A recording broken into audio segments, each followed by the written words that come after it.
with a bang. Energy and change came to every part of our universe. Seismic or small, it continues. Change is all around us,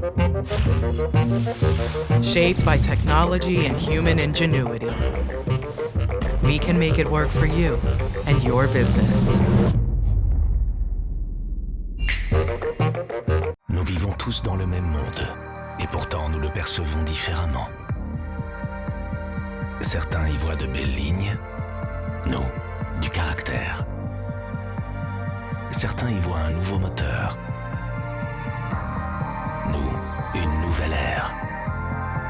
Certains voient ce qu'il y a devant eux. Nous regardons au-delà. Future is an attitude. Audi.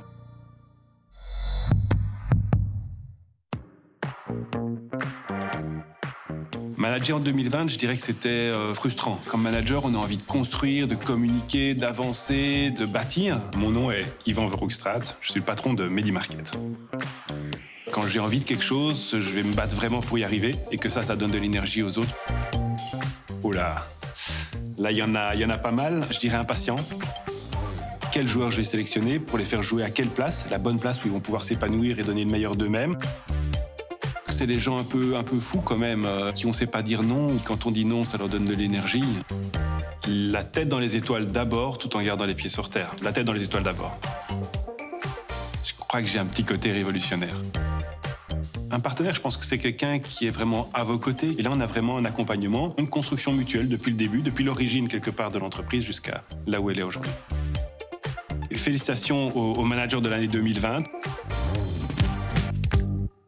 Mesdames et messieurs, bonjour. Bonjour à toutes et à tous. Bienvenue sur Canal Z, Tendance.be et Ovio pour cette émission spéciale dédiée aux managers de l'année 2020. Cela fait 36 ans maintenant que les magazines du groupe Roularta chaque année désignent le meilleur manager de l'année. Un palmarès qui raconte en creux une sorte d'histoire économique de notre pays. Jugez-en plutôt, on a vu défiler Albert Frère pour GBL, c'était le premier manager de l'année en 1985. François Fornieri pour Mitra, Jean Galère pour les chocolats du même nom, Dominique Leroy pour Belgacom, Éric Dombe aussi, mais également, on voit figurer au palmarès Axel Miller pour Dexia, ou bien Pierre Cuisinier qui dirigeait à l'époque Caterpillar Belgique. Je vous le disais, ces prix du manager de l'année, c'est une histoire en creux de notre histoire économique belge.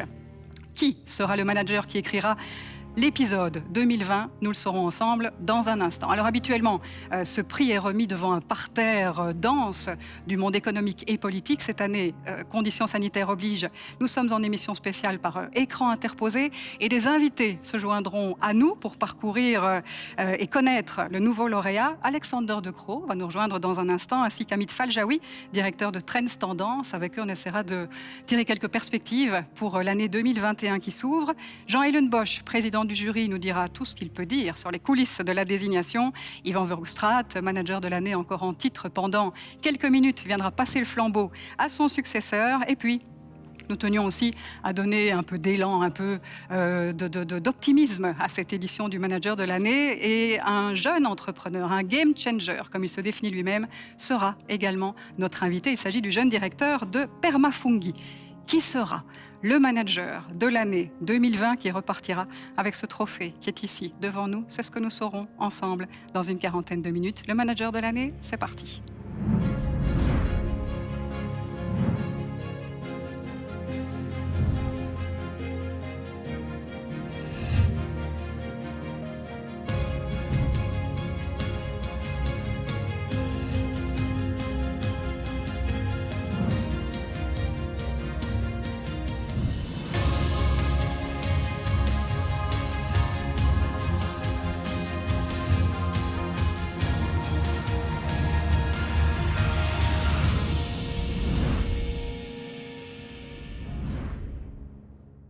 Et pour démarrer cette émission, c'est le président du jury du manager de l'année qui est avec nous. Bonjour Jean-Hélène Bosch. Bonjour Corinne Boulanger. Président du jury depuis 3 ans, mais aussi bien évidemment, on le rappelle, vice-président de la FEB, vice-président de Coca-Cola, président aussi des festivals de Wallonie. Cette quelque chose à quoi vous tenez, l'occasion de leur faire un petit clin d'œil ici, à ce monde culturel qui en a bien besoin.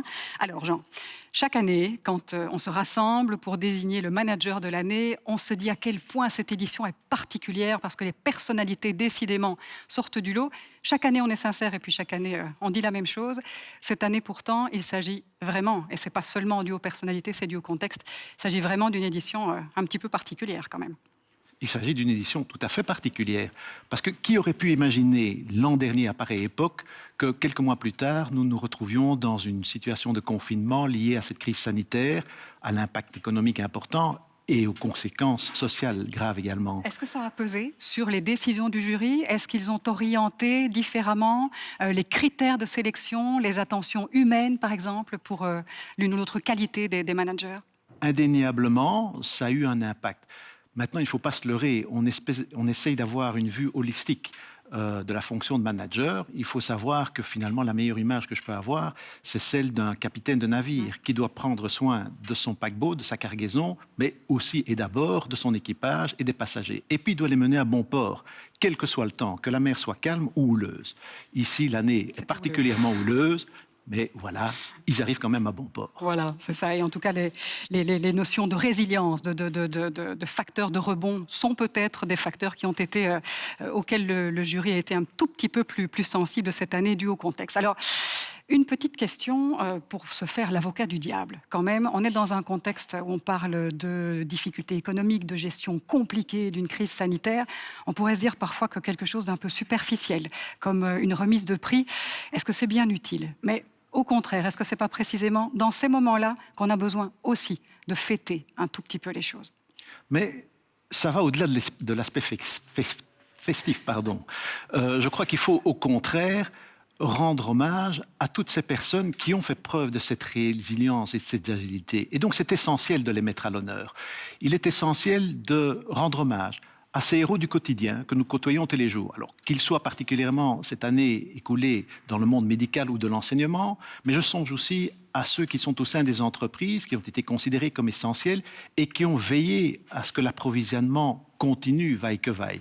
Je pense aussi également aux personnes qui n'ont pas eu la possibilité d'exercer leur profession et qui se trouvent dans des situations particulières. Mais je crois que l'avantage d'un prix comme celui-ci est de mettre en lumière la faculté de rebondir qu'on a comme individu. Il faut se remettre en question. La crise est une opportunité à ce niveau-là. Voilà, souligner les hommes, les femmes et les équipes qui gèrent toutes ces entreprises avec eux. Eh bien Jean, on va découvrir les nominés pour cette 36e édition du Manager de l'année. La première nominée est Brigitte Malou, l'administrateur délégué des Grottes de Han depuis 2011. Elle a réussi à relancer durablement le domaine, qui est l'une des entreprises familiales les plus anciennes de Belgique. Brigitte Malou a modernisé et élargi l'offre, notamment en ouvrant un parcours spéléo. L'entreprise est en bénéfice. Le nombre de visiteurs est passé de 264 000 en 2011 à 379 000 en 2019, tandis que le chiffre d'affaires a doublé de 4,4 à 8,9 millions d'euros. L'administrateur délégué vient également d'attirer de nouveaux actionnaires, tous des familles entrepreneuriales de la région. Philippe de Mourlose a créé la société de distribution africaine Holding en 2008. Dès les années 90, il a été actif dans le trading de pièces de rechange automobile pour l'Afrique. Il s'est aussi investi dans la distribution de voitures et de machines. Après plusieurs tournants stratégiques, Philippe de Mourlose a décidé en 2011 de se spécialiser dans les grosses machines. Le groupe SDA Holding réalise 921 millions d'euros de chiffre d'affaires, dont 2/3 en Europe et 1/3 en Afrique. La société familiale regarde aujourd'hui vers les États-Unis et l'Asie. Le jury du Manager de l'année a nominé Marie-Pierre Fauconnier, qui est à la tête de Sibelga depuis 2018. Elle pousse le gestionnaire de réseau bruxellois vers de nouveaux horizons. L'entreprise publique a établi un plan stratégique 2020-2024 pour faire face aux enjeux climatiques et à la révolution digitale. Pour Marie-Pierre Fauconnier, un des moteurs est l'association Acteurs du secteur privé, Acteurs du secteur public. Avec Fluxil et John Cockerill, Sibelga réalise par exemple une étude concernant la production d'hydrogène à Bruxelles. L'entreprise compte 1200 personnes et dégage un chiffre d'affaires de 320 millions d'euros. Philippe Lallemand a commencé sa carrière chez Ethias en 1999 en tant que directeur des ressources humaines. En 2017, après avoir dirigé le département entreprises et collectivités, il a été nommé CEO. Depuis lors, il a ramené l'assureur belge au premier plan en développant une stratégie basée sur le digital et l'humain. Le groupe a simplifié sa structure, mais reste présent au travers d'un réseau d'agences et contact centers, car il a constaté que 4 assurés sur 10 ont du mal à suivre la digitalisation. Pour l'avenir, Philippe Lallemand veut collaborer avec des partenaires extérieurs afin d'offrir des services Ethias en amont. Gilles Daoust, le CEO de l'entreprise familiale Daoust, est le 5e nominé. Il incarne la 3e génération de la célèbre société d'intérim. Depuis qu'il a repris le flambeau en 2015, il a implémenté une belle croissance à son entreprise avec un chiffre d'affaires de 250 millions d'euros en 2019. Cette année, suite à la crise sanitaire, Daoust s'attend à un recul d'environ 20% de ses revenus. À côté de cela, depuis 2003, Gilles Daoust a développé sa propre société de production de films, Title Media, qui est notamment actif aux États-Unis et qui continue à inspirer le CEO pour la gestion de son groupe d'intérim.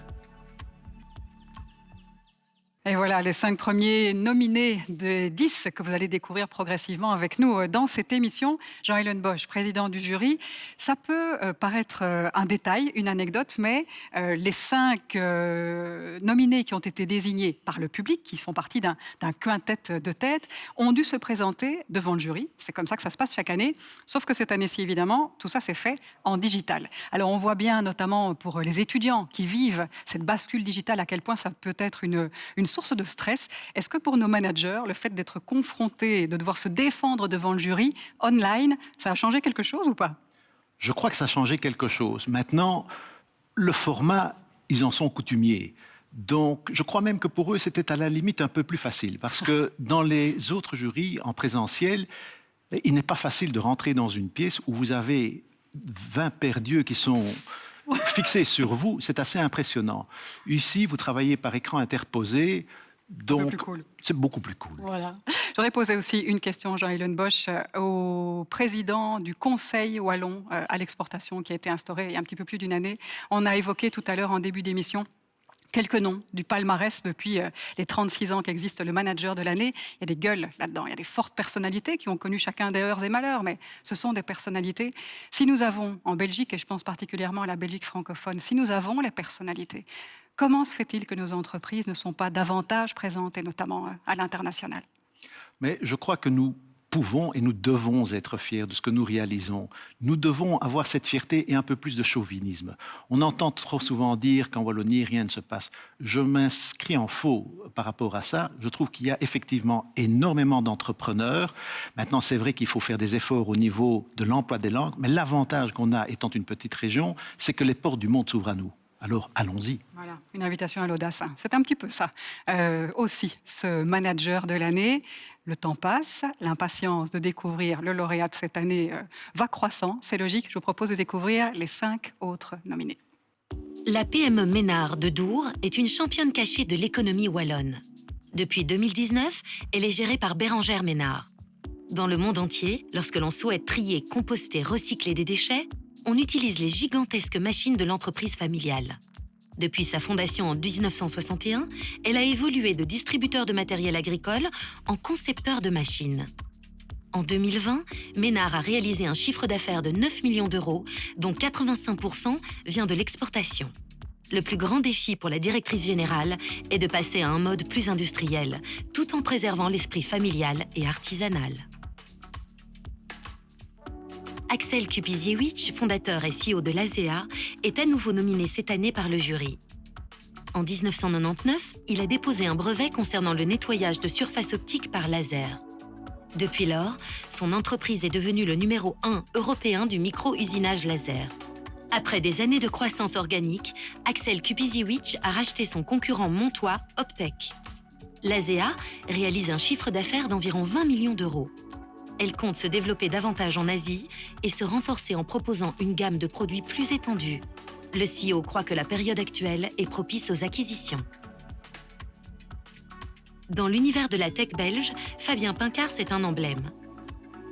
Depuis la fondation de sa société en 2004, Odoo n'a cessé de croître. Aujourd'hui, le CEO est à la tête d'une entreprise de 1000 personnes et ses logiciels de gestion pour les PME sont utilisés par 6,5 millions d'utilisateurs dans le monde. Quel est l'impact de Covid-19 sur Odoo ? Sa croissance n'atteindra pas les 65% qu'elle envisageait, mais sera plutôt aux alentours de 50%.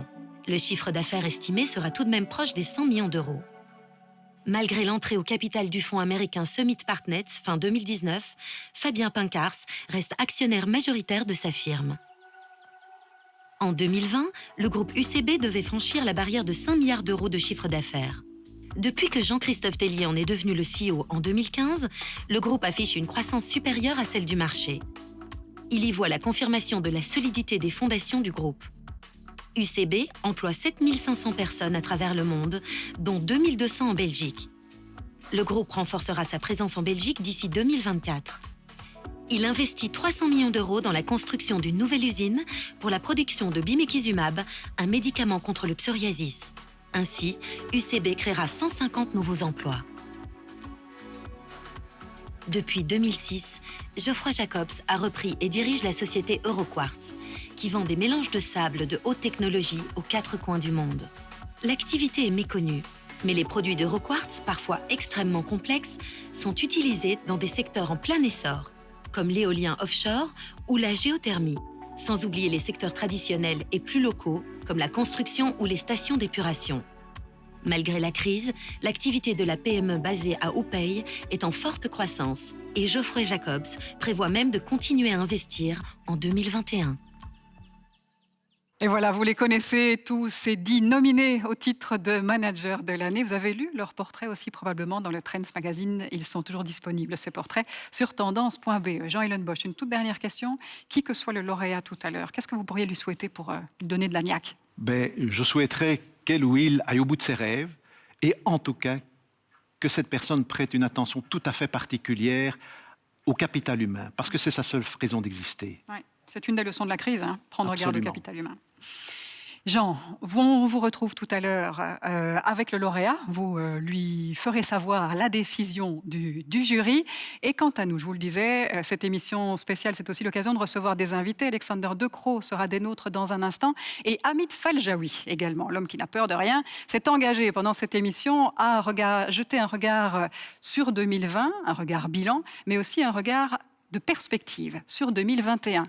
En essayant, je vous l'ai dit, il n'a peur de rien, de voir le verre à moitié plein plutôt qu'à moitié vide, alors qu'on est plutôt dans une période où on a tendance à voir les choses de façon un peu sombre. Hamid, c'est à vous. Alors, parler de l'année 2020, c'est pas une chose facile parce que tout le monde a envie d'oublier cette année qui a été effectivement catastrophique sur le plan sanitaire, sur le plan économique. Alors aujourd'hui, on est en janvier 2021 et si on prend le recul, on se rend compte que cette année, effectivement, a été négative, on va pas se le cacher, mais elle était moins négative que ce qu'on l'imaginait. Alors j'en veux pour preuve au moins 2 exemples. Un, c'est la chute du PIB. Effectivement, elle sera de 7% quasiment cette année. Ce ne sont pas mes chiffres, mais ceux de la Banque nationale de Belgique. Mais c'est beaucoup moins dramatique que ce qu'on imaginait ou que les chiffres qu'on a pu circuler encore au mois de juin dernier. Donc ça, c'est plutôt une bonne nouvelle, si je puis dire.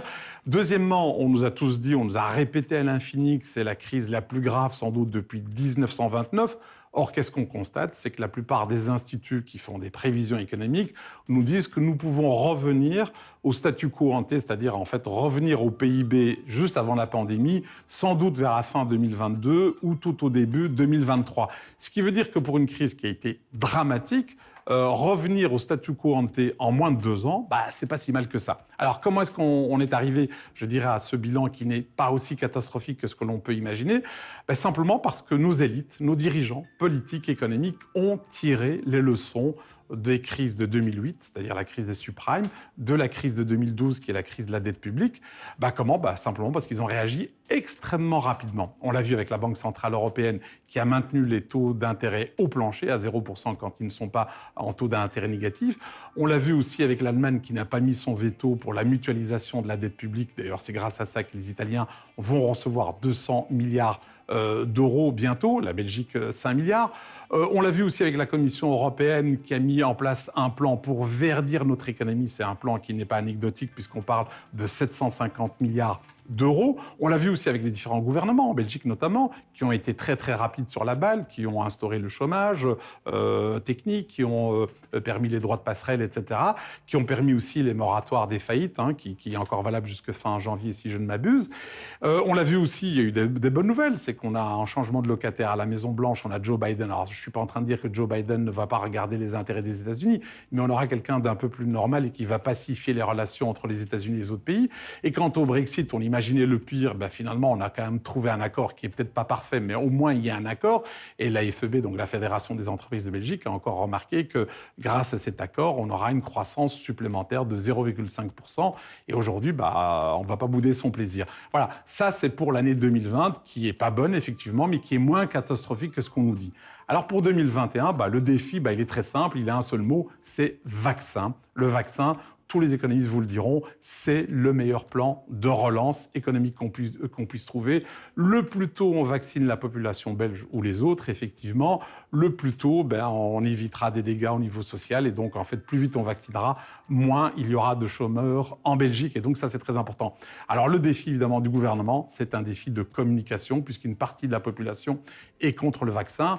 Alors, il s'agira effectivement de les convaincre. Alors, pas les anti-vax, ça, je crois que c'est peine perdue, mais en tout cas, les hésitants.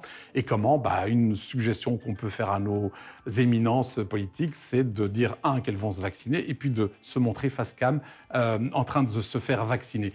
Et donc, c'est vrai que pour 2021, ce qui est très important, c'est de ne pas rater la campagne de la vaccination, notamment sur le plan de la com, faire un peu ce qu'a fait Israël, puisque fin janvier, toute la population israélienne, enfin 80% sera vaccinée. 2, ne pas retirer les soutiens économiques trop rapidement pour éviter des faillites en cascade. Il faudra étaler ça sur le temps. Et puis 3, tenir compte de la leçon de 2012, où on a pratiqué la politique d'austérité qui a encore renforcé la récession. Et donc, effectivement, ce n'est pas le moment de parler d'augmentation d'impôts ici ou là, mais plutôt de rester dans un esprit de relance. On parlera des déficits budgétaires plutôt en 2022, 2023.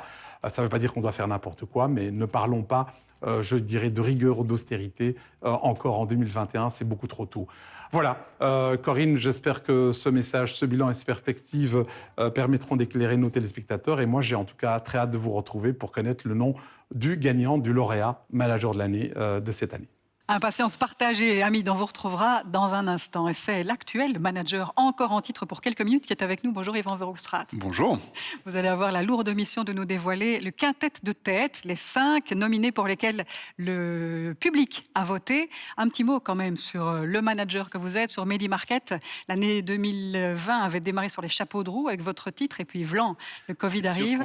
On n'avait pas pensé qu'elle se terminerait de cette manière-là. C'est vrai que l'année était un peu chamboulée avec les magasins qui ont dû fermer, donc on a dû prendre pas mal de mesures pour restructurer l'entreprise, augmentation de capital, mettre des gens au chômage corona, certaines de nos équipes les magasins qui ont fermé.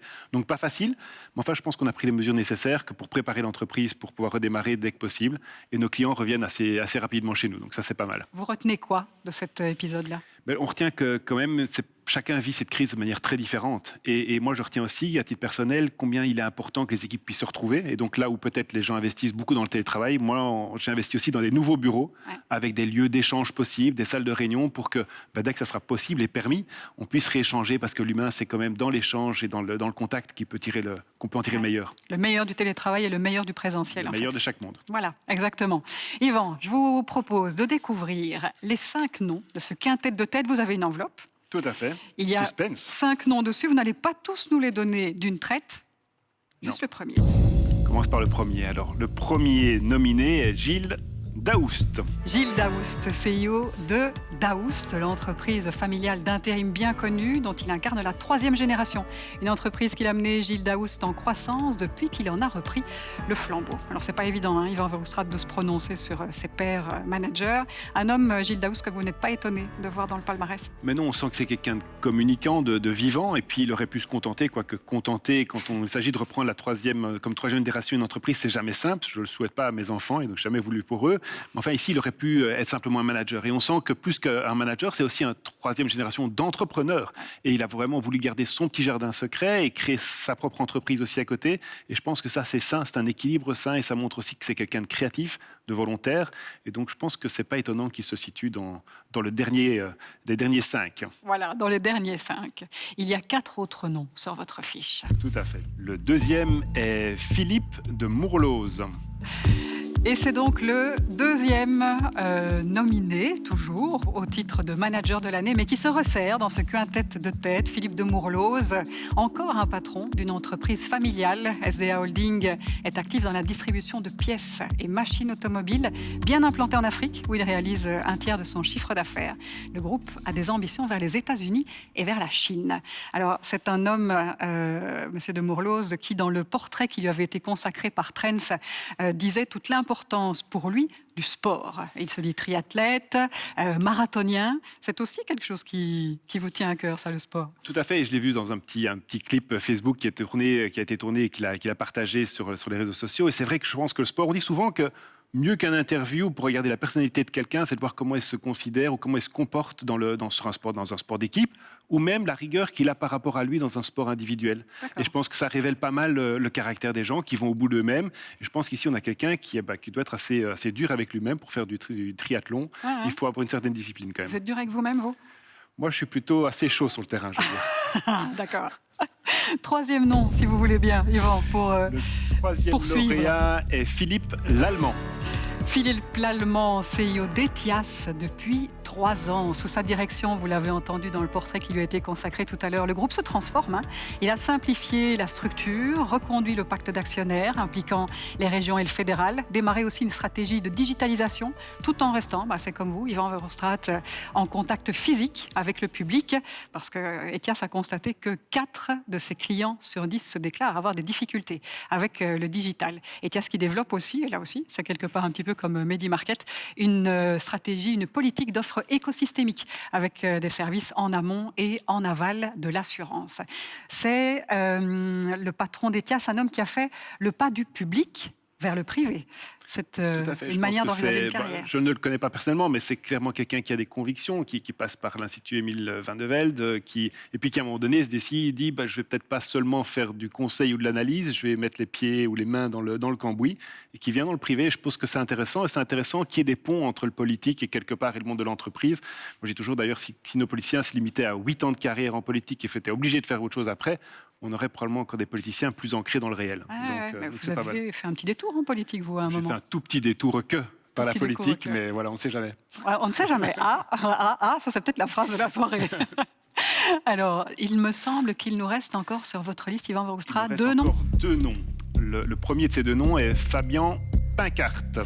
Fabien Pincart, CEO d'Odoo, qui est donc le 4e de ces noms dans le quintet de tête retenu par les votes du public parmi les nominés au manager de l'année. Odoo, c'est une des entreprises les plus connues, peut-être, en Belgique, dans l'univers de la tech belge. Entreprise fondée en 2004, lorsque Fabien Pincart était toujours étudiant à l'UCL, une boîte qui n'a cessé de croître aujourd'hui. L'entreprise emploie 1000 personnes, un peu plus, et ses logiciels de gestion sont adoptés par plus de 6,5 millions d'utilisateurs dans le monde, si on en croit les chiffres communiqués par l'entreprise. Alors Fabien Pincart, il a été nominé au moins, je pense que c'est même un peu plus, au moins à 2 reprises ici pour le manager de l'année. On a l'impression que c'est un homme qui trace sa route, qui avance, qui avance, qui avance. Ce qui est intéressant, c'est que c'est une boîte qui est gérée par le why, enfin par le pourquoi, par le rêve d'un homme qui se dit moi je veux qu'un maximum de gens utilisent mon application, et même avant de la rémunérer ou de se faire rémunérer, la question est de se dire mais je veux que les gens soient convaincus par mon produit. C'est un produit qui était gratuit dans un premier temps, et puis simplement un modèle économique qui vient derrière. Et on voit que je pense que ce rêve-là, cette ambition, cette envie, je pense que ça c'est inspirant pour nous, managers francophones, et on n'est peut-être pas toujours assez ambitieux ou assez fou, ou on voit peut-être pas toujours assez grand. Et si on a quelqu'un qui a vraiment une vraie ambition, c'est vrai qu'on sent ça très fort et lié vraiment à cette volonté de se dire moi mon produit je veux qu'il soit vu par tout le monde. C'est vraiment le why qui tire, et ça je trouve que c'est intéressant de commencer par la raison d'être de l'entreprise. Votre why à vous, c'est quoi ? Nous, c'est démocratiser l'expertise santé. Moi, c'était bousculer le monde de la pharmacie, essayer de la rendre plus moderne. Et c'est vrai que ça, c'est ce qui m'a toujours motivé. C'est la base du projet, c'est de se dire on va révolutionner ce marché-là. Un coup de pied dans la fourmilière. Un coup de pied. Allez, le 5e et dernier nom de ce quintet de tête. Le 5e nom est Brigitte Malou. Brigitte Malou, administratrice déléguée du domaine des grottes de Han, une femme dans ce quintet des managers retenus par le vote du public. Elle est administrateur, Brigitte Malou, des grottes de Han depuis 2011. Elle a réussi progressivement à relancer le domaine, qui est une des entreprises familiales les plus anciennes de Belgique. Avec elle, le chiffre d'affaires a doublé. Elle vient d'attirer aussi de nouveaux actionnaires issus des familles entrepreneuriales de la région dans l'actionnariat des grottes de Han. Une femme qui est parvenue à rebriller progressivement en fait un domaine où peut-être sur lequel peut-être on ne portait plus un regard très étonné. Une de ces petites choses, entre guillemets petites choses belges, sur lesquelles c'est un peu notre tendance. On a presque l'habitude de passer sans s'y arrêter, en fait. Elle est parvenue à redynamiser un peu les choses. Non, c'est important aussi, ça. Je pense qu'il faut qu'on soit fier de ce qu'on a. Et ce que je trouve étonnant ici, c'est qu'à un moment donné, on se dit, ou son conseil d'administration, si j'ai bien lu le portrait, lui dit, ben voilà, on est un petit peu vieux jeu, on est un petit peu outdated et il faut vivre avec. Et son rêve, c'est de dire non, moi j'y crois pas, je pense qu'avec de l'énergie, je pense qu'avec une vision, il y a encore moyen de remettre un coup d'élan.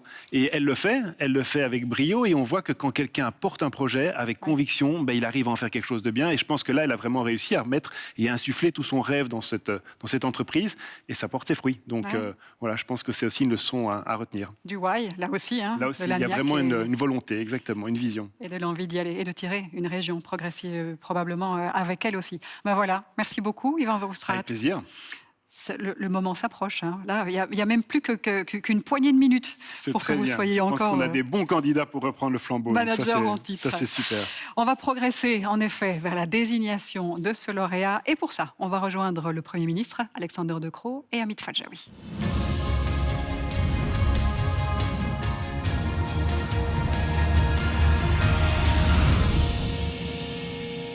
Et nous y arrivons progressivement à ce moment T, au moment de connaître enfin le nom du manager de l'année 2020. Hamid Fadjaoui, directeur de Trends Tendance, nous a rejoint, et Alexander De Croo. Bonjour.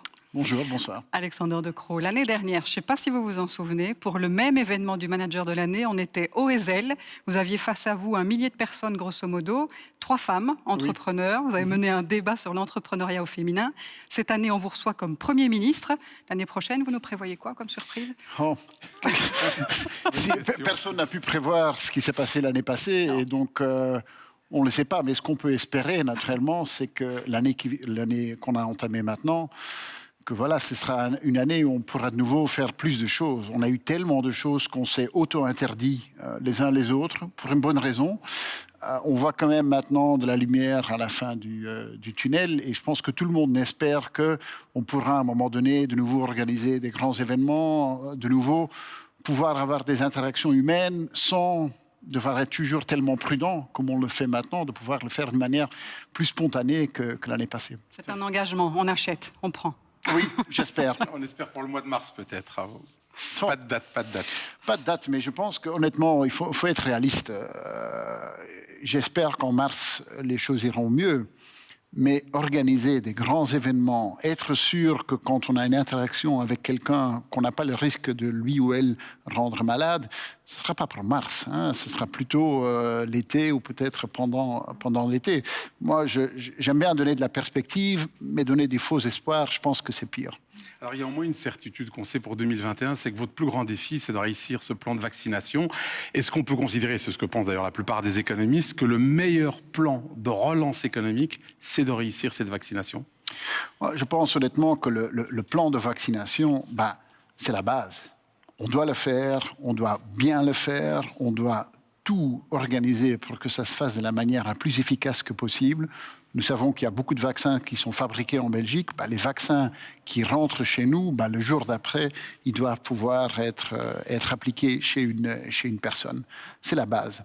Après ça, la vraie relance, naturellement, c'est de pouvoir réouvrir l'économie, c'est d'avoir un plan d'investissement supporté par l'Europe qui nous pousse vraiment dans ce virage vers un redesign de notre économie. Une économie où le numérique sera vraiment au cœur et une économie où le durable jouera un rôle déterminant.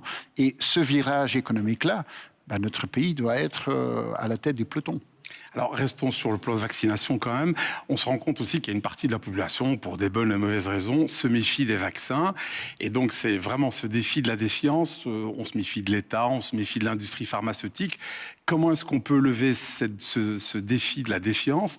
Et est-ce qu'une des solutions, par exemple, ce ne serait pas que vous, l'ensemble du gouvernement, prennent une piqûre devant face caméra pour montrer qu'on n'a pas peur de se vacciner, par exemple?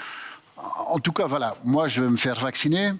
Si à un moment donné, ça aide d'avoir des images de moi en train de me laisser vacciner, moi, je veux bien le faire. Mais, je vais être très clair, on a une séquence.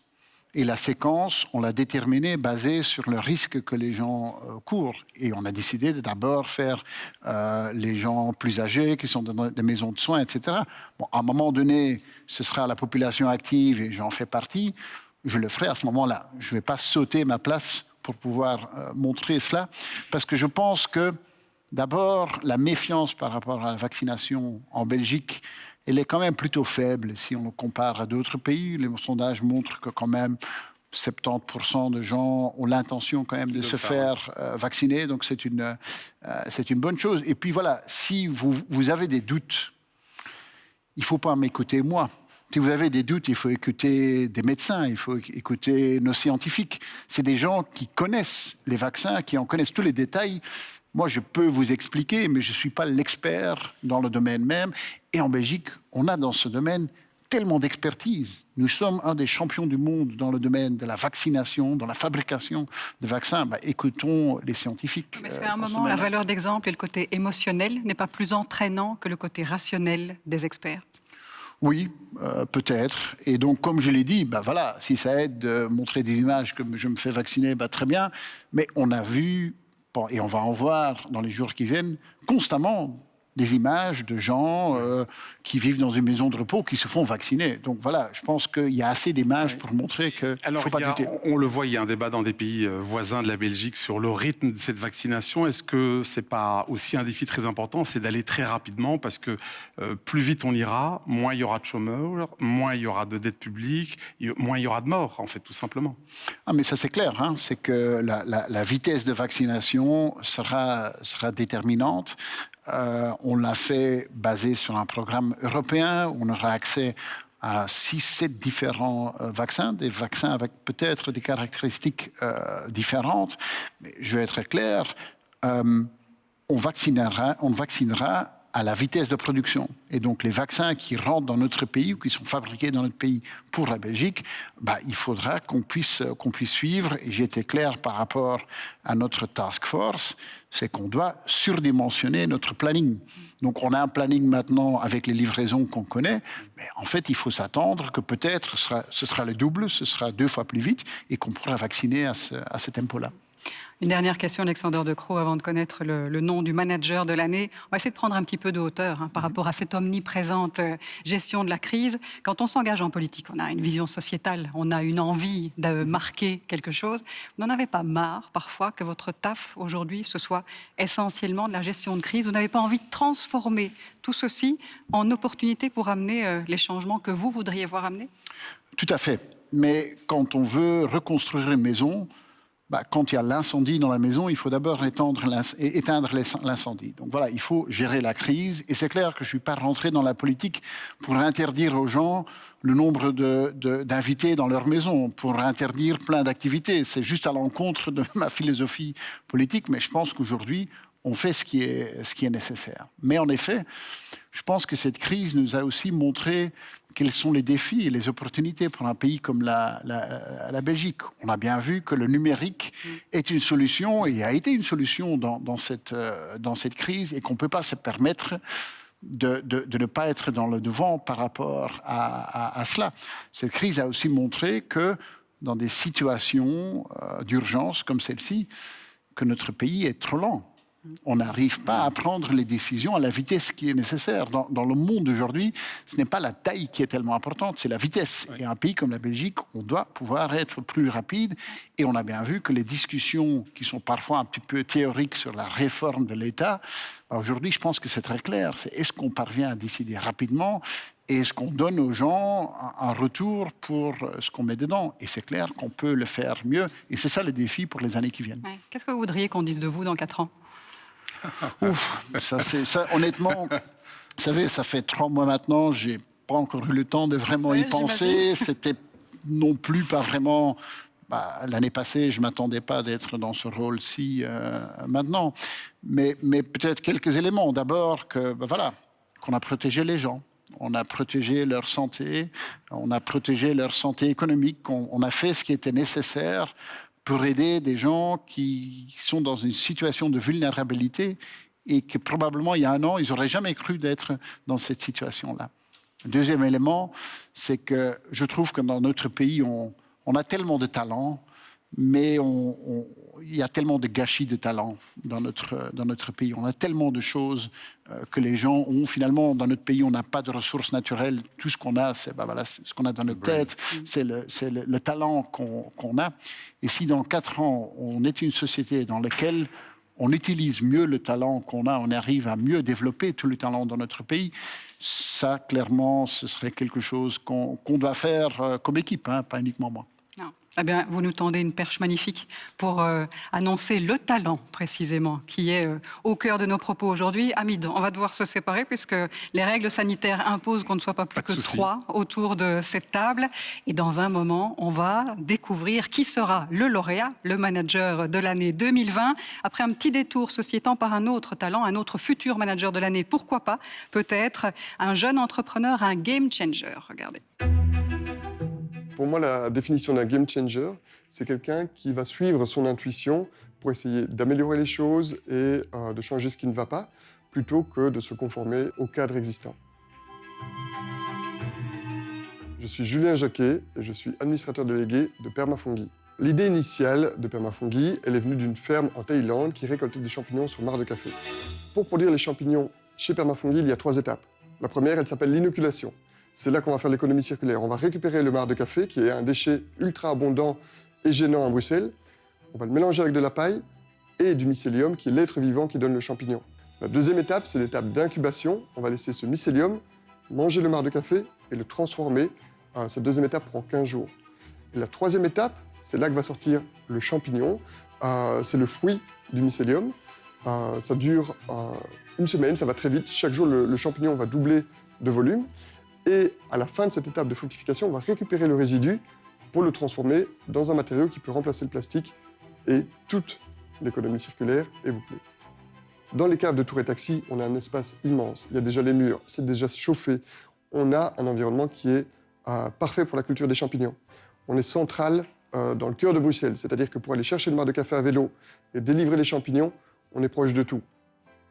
À plus long terme, notre premier objectif, c'est de créer un réseau décentralisé de champignonnières indépendantes dans un réseau complémentaire. Et parallèlement, depuis 2016, on développe un nouveau matériau innovant qui a des capacités qui peuvent remplacer le plastique. Cette année 2020 a été, comme pour beaucoup, totalement atypique pour nous.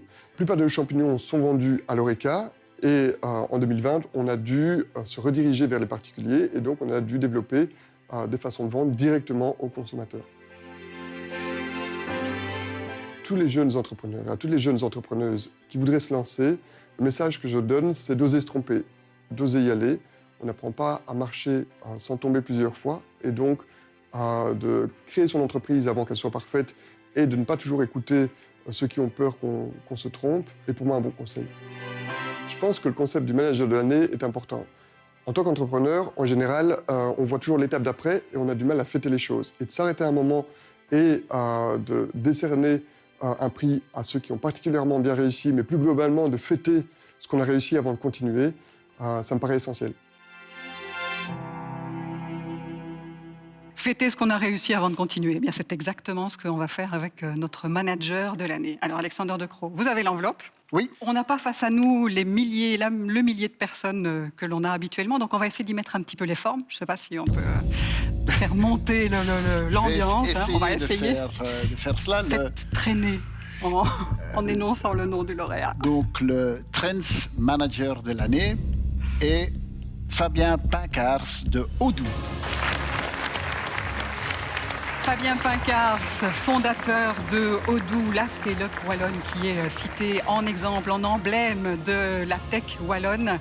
Depuis sa fondation en 2004, Odoo a connu une croissance tout à fait impressionnante. Ils viennent d'employer leur 1000e collaborateur et Fabien Pincars a annoncé fin de l'année dernière recruter 1000 collaborateurs supplémentaires.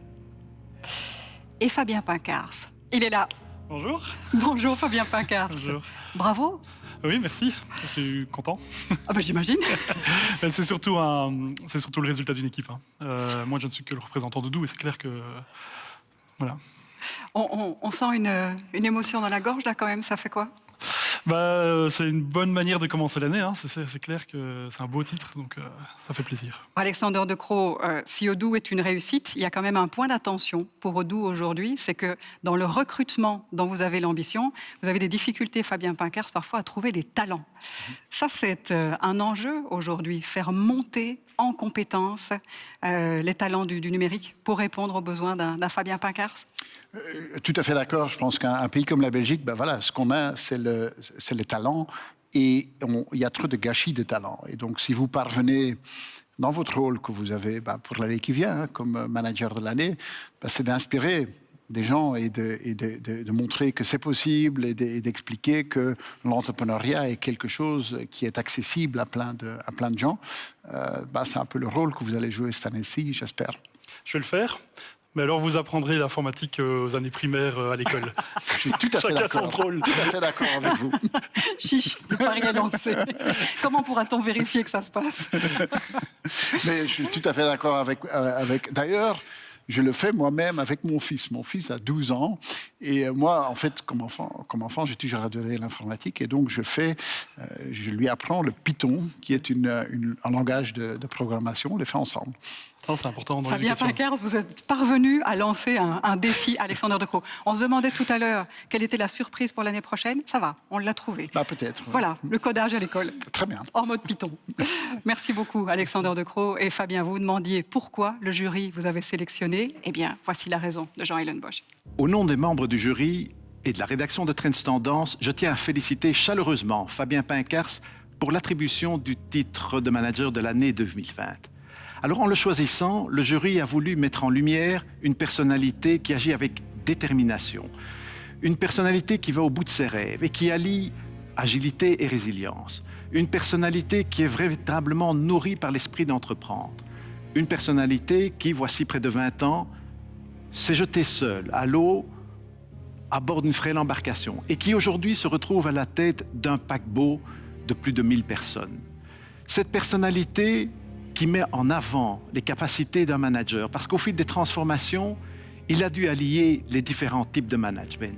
Autant de raisons de lever mon verre à sa victoire et de le féliciter. Santé. Santé donc, félicitations Fabien Pincars. Merci. Il y a un autre feedback que je peux vous partager aussi. Yvan Verhoekstraat, manager de l'année 2019, qui était sur ce plateau tout à l'heure, quand on discutait des nominés, donnait son appréciation sur chacun d'entre vous. Et à votre sujet, il a dit « On sent chez Odoo du wish ». C'est quoi votre moteur à vous, Fabien Pincars? Alors c'est sûr qu'en partant de rien, on a dû tout faire. Je pense qu'un manager qui est aussi fondateur, ça change beaucoup. Parce que j'ai connu les périodes où on devait souffrir, se retrousser les manches, on n'avait pas d'argent. Et c'est resté aujourd'hui, c'est aujourd'hui dans la culture d'Odoo de se battre pour arriver à ce qu'on veut. Ouais, mais vous vous battez pourquoi, vous? C'est quoi le défi comme ça qui fait qu'aujourd'hui, vous avez décrété nous ferons avec l'équipe de Odoo un des champions européens, là où ce sont les entreprises américaines qui squattent tout le marché? Moi, je pense sincèrement que d'abord, c'est très important. Les gens passent un tiers de leur temps au travail. Donc, avoir une qualité du travail, c'est vraiment important. Et aujourd'hui, dans les PME, il y a beaucoup de travail administratif, de réencodage, de travail inutile. Et ça plombe la motivation des gens. Ça rend tout le monde a envie d'être efficace, d'être productif, d'avoir des bons outils. Les PME n'ont pas des bons outils aujourd'hui. Et c'est ce qui nous fait vivre, c'est de se dire comment on va faire que chaque utilisateur, chaque employé soit plus efficace dans son travail, en tire plus de valeur et que les tâches qui peuvent être supprimées, automatisées, l'encodage manuel disparaissent. à l'inverse de beaucoup de logiciels de gestion qui font des logiciels pour les managers, ce qui n'est pas le cas chez nous. Je vous confirme, j'en connais certains. Voilà. Ce qui est devenu Odoo, qui avait un autre nom, hein, quand vous avez imaginé les prémices, quand vous étiez encore à l'UNIF, l'idée, elle est venue comment ? Alors, l'idée du nom ou l'idée de... Non, l'idée, l'intuition du produit. Donc j'ai fait beaucoup de choses. Il y a une chose qui a mieux marché que le reste. Donc j'ai eu beaucoup d'essais-erreurs. J'ai eu un magasin de vêtements qui est devenu très gros. Je suis devenu grossiste pour les produits dérivés Linux en Europe.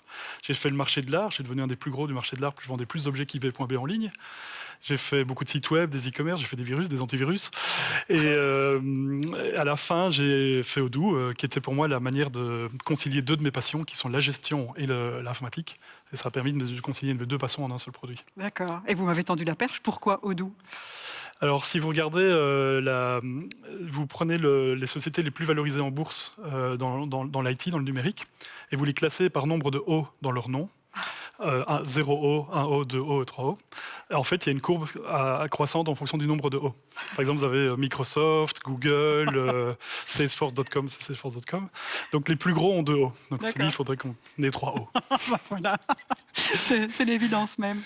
Fabien Pincars, encore une ou deux dernières choses.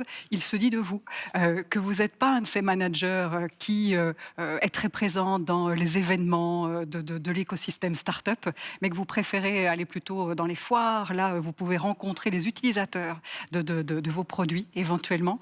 Vous préférez faire plutôt que dire ?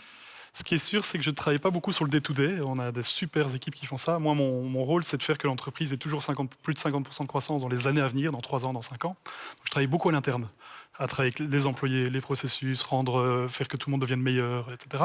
Et très peu à l'externe. Je travaille très peu avec des clients, je travaille très peu... donc, effectivement, je ne participe pas à beaucoup de choses. Vous n'aimez pas ça ? Si, c'est sympa, mais ce n'est pas là où j'ai la plus grande valeur ajoutée. D'accord. Une toute dernière chose, vous vous rendez compte que vous avez valeur de modèle aussi pour plein de jeunes gens. Aujourd'hui, vous êtes un peu atypique comme manager. Vous vous rendez compte de ça ? Je ne sais pas. Probablement que oui. La valeur d'exemple, c'est quelque chose qui est important ?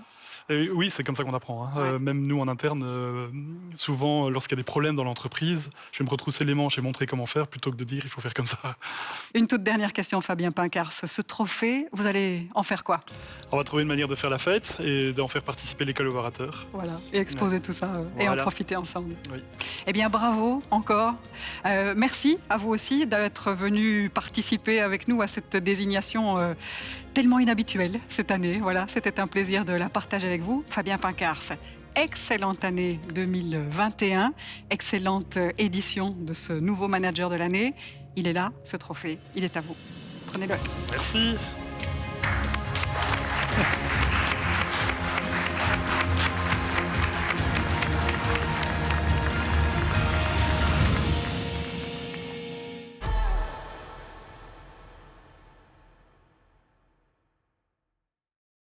Hello everyone, I am Bart Ridder, Country Managing Director for Accenture in Benelux. And I want to join all of you in congratulating the nominees and winner of Trends Manager of the Year. Each of them have distinguished themselves in a positive and relevant way, delivering remarkable results, stimulating innovation and sustainable growth. This kind of bold leadership is more crucial than ever. The COVID-19 pandemic has changed our experiences. As customer, employees, citizens and human beings, our attitudes and behaviors are changing. Current business models are no longer the route to future success. Many transformations are taking place, and it's not an easy task for our leaders in Belgium. We must all embrace change, and this new TV format, created by Trends Tendance, to connect with each other in an innovative way, is a great example. And I look forward to the moment when we can meet in real life again, to listen to each other and to build a positive future together. Meanwhile, on behalf of Accenture Belux, I wish all of you the very best for 2021.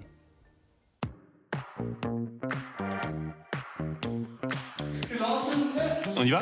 Être manager de l'année, c'est d'abord un petit bonbon qu'on peut ressortir dans les moments un peu plus compliqués. Puis c'est aussi l'occasion de partager énormément de choses. Et puis c'est une motivation pour les équipes. Félicitations au manager de l'année 2020. Je lui souhaite vraiment beaucoup de bonheur dans le fait de partager ce qui lui a permis d'arriver là avec tous les gens qu'il aura l'occasion de rencontrer.